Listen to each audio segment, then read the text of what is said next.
Chaque jour, Charles et Carole vous présentent la leçon de l'école du sabbat.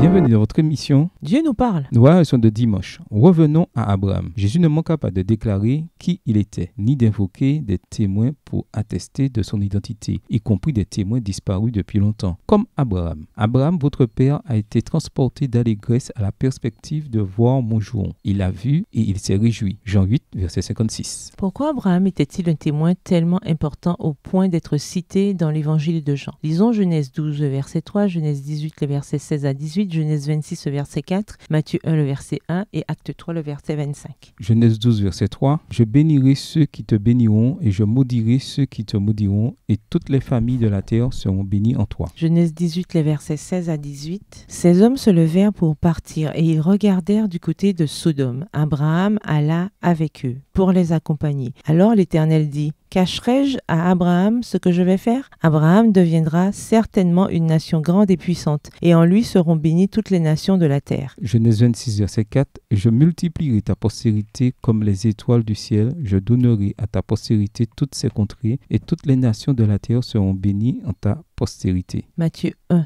le verset 1. Généalogie de Jésus-Christ, fils de David, fils d'Abraham. Acte 3, verset 25. Vous êtes les fils des prophètes et de l'alliance que Dieu a traitée avec nos pères en disant à Abraham: toutes les familles de la terre seront bénies en ta postérité. Par les rites préfiguratifs et des promesses, Dieu avait d'avance annoncé cette bonne nouvelle à Abraham. Galates 3, le verset 8. Par l'œil de la foi, le patriarche avait contemplé le Rédempteur à venir. Jésus le disait aux Juifs: Abraham, votre père, a tressailli d'allégresse à la pensée de voir mon jour. Il l'a vu et il s'est réjoui. Jean 8, le verset 6. Le bélier offert en holocauste à la place d'Isaac représentait le Fils de Dieu qui devait être immolé à notre place. Quand l'homme fut condamné à mort par la transgression de la loi de Dieu, le Père, regardant son Fils, dit au pécheur: tu vivras, j'ai trouvé une rançon. Texte tiré du livre Patriarches et Prophètes au chapitre 13 à la page 133, livre écrit par Ellen G. White. Abraham était le père de la nation juive. Il avait reçu la promesse qu'à travers lui, toutes les nations seraient bénies. Cette bénédiction est venue par le Messie, né dans sa lignée. Abraham était également le père de ceux qui répondent à Dieu par la foi. Hébreux 11, verset 8 et les versets 17 à 19. Il était prêt à sacrifier son fils Isaac.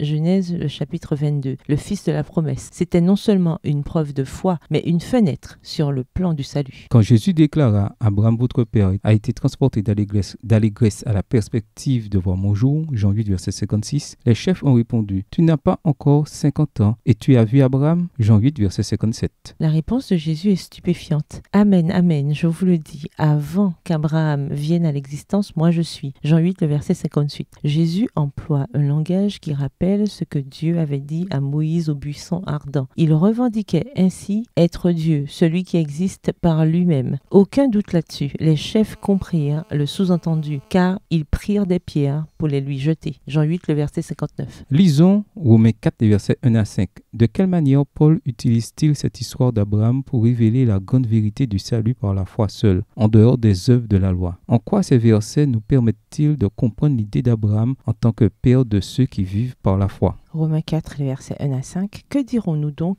qu'Abraham, notre père, a obtenu selon la chair? Si Abraham a été justifié par les œuvres, il a sujet de se glorifier, mais non devant Dieu. Car que dit l'Écriture? Abraham crut à Dieu et cela lui fut imputé à justice. Or, à celui qui fait une œuvre, le salaire est imputé, non comme une grâce, mais comme une chose due. Et à celui qui ne fait point d'œuvre, mais qui croit en celui qui justifie les pies, sa foi lui est imputée à justice. Au revoir. Et à demain si Dieu veut. Dieu nous parle. Chaque jour, Charles et Carole vous présentent la leçon de l'école du sabbat.